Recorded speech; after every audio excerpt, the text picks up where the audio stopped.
કેમ ધાબે આવીને બેઠા છો? બસ કાલની રાહ જોઉં છું. મજા આવી જશે. કાલે તમારા ભાઈબંધો આવવાના છે બધા? કાલે અમે બધા ભાઈબંધો ભેગા થવાના છીએ. શું હતું કે ના? બધા આવે ને એનો વાંધો નહીં, પણ આ પાન મસાલા ખાઈને કોઈ થૂકે નહીં ને એનું ધ્યાન રાખજો. આખો દિવસ મજૂરી કરીને આ ધાબુ ધોયું છે. અરે પણ મારા ભાઈબંધો ક્યાં પાન મસાલા ખાય છે તું મને કહું છું? નહીં ખાતા ને તોય આ ધાબુ લાલચોળ કરીને મૂકી દે છે. અને હા, તમારા ભાઈબંધો તો ક્યાં પાન મસાલા જ ખાય છે, એ બધા તો પીવા વાળા છે. અરે તું ધીમે બોલ, કોક સાંભળી જશે. ખબર નહીં પડતી તને? કોઈ નહીં સાંભળતું, અને સાંભળી જતું હોય ને તો ભલે સાંભળે. આખું ગામ જોઈ રહ્યું છે પતંગ કરતા તો તમારા ભાઈબંધ વધારે ડોલતા હોય છે. એટલે આ તહેવાર છે તો બધા 2 દિવસ મજા કરે કે ના કરે? મજા કરે ને એનો કઈ વાંધો નહીં, પછી બધા વાતો કરે છે. આ લોકોને ધાબે તો બધા પીન ધમાલ કરે છે.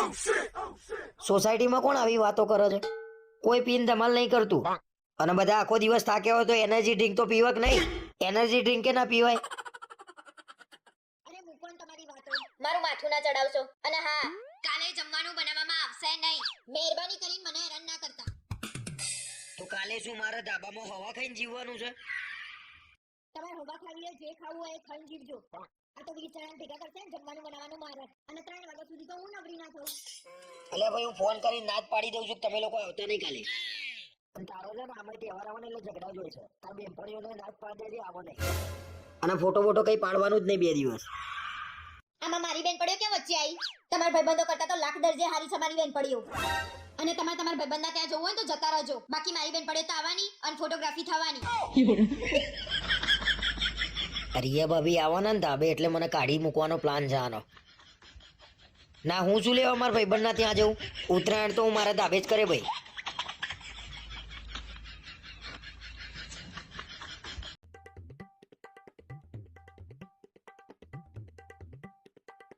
કેમ આજે આટલા બધા ગુસ્સે થઈને આયા છો? મૂક ના, અત્યારે મારે વાત કરવાનો મૂડ નહીં. અરે શું થયું એ તો કહો પણ. મારા છે ને નોકરી હવે કરવી નહીં, મારાથી સહન થતું નહીં હવે. કેમ શું થયું? કોઈ જોડે ઝઘડો કરીને આયા છો? એ તો કંપની વાળાએ 9000 માં ખરીદી લીધા હોય ને એવી વાત કરે છે. પગાર આપવા છે તો કામ કરવું પડે કે નહીં? તું ખોટી સલાહ ના આલે ભાઈ. હવે તારો ધણી ધંધો કરશે. શું ધંધો કરશો એ તો કહો. પકોડીની લારી કરીએ તો કેટલું મળે? 500 રૂપિયા તો દરરોજના મળી જ જાય. હવે તમે પકોડીનું કરશો એમ ને? કોઈ પણ ધંધો નાનો ના કહેવાય, ધંધો કહેવાય. અને અત્યારે ખાણીપીણીમાં બહુ તેજી છે. આપણે નાસ્તાની દુકાન કરીએ. કેમ આવા વિચાર કરો છો? તમારી નોકરી છોડી દેવાનો ઈરાદો છે? અરે હા, છોડી દેવાની છે એટલે તો ધંધાનું વિચારું છું. એટલે ટૂંકમાં તમારે ધંધો જ કરવો છે એમ ને? વાંધો નહીં, કરી નાખો ધંધો તમે. આ વખત ધંધો થઈને રહેશે. અને જોરદાર નાસ્તાની દુકાન ના બનાવું ને તો મને યાદ કરજે. આપણે સરસ દુકાન બનાવીશું, પણ તમારી જોડે પૈસા કેટલા છે એ તો કહો.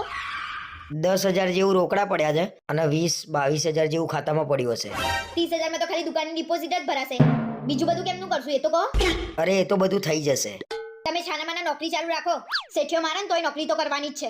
અને મારા દાગીના તમારા જોડે પડ્યા છે ને એ મને આપી દોજો. મારી મમ્મીને ઘેર મોકલાઈ દઈશ. નોકરીવાળા તો નોકરીવાળા, હવે તો ઘરવાળાને મારી ઉપર ભરોસો નહીં રહ્યો.